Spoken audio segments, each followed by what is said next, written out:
কোন ব্যক্তি যদি এমন নিয়ত করে যে আমি এই কালে বিবাহ বন্ধনে আবদ্ধ হব না, আমি পরকালে বিবাহ করব, এই জন্য যদি কোনো ব্যক্তি বিবাহ থেকে বিরত থাকে, তাহলে তার বিরত থাকাটা শরীয়তে জায়েজ আছে কিনা? বিয়ে করা ইসলামে ফরজ না ওয়াজিব না সুন্নাত? যারা ফরজের সপক্ষে আছেন তারা হাত তোলেন।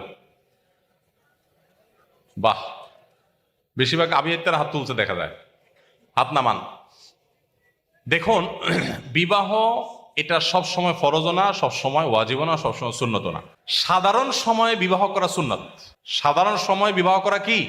সাধারণ এবং স্বাভাবিক সময় বলতে যে ব্যক্তি বিবাহ না করলে যে পাপে লিপ্ত হবে এরকমও না, আবার বিবাহ করার সামর্থ্য তার আছে, সামর্থ্য আছে, আবার না করলে যে কোনো সমস্যা হবে তার সেরকমও না। এরকম লেভেল পয়েন্টে থাকলে তার জন্য বিবাহ করাটা উত্তম, ভালো, সওয়াবের কাজ, সুন্নাত।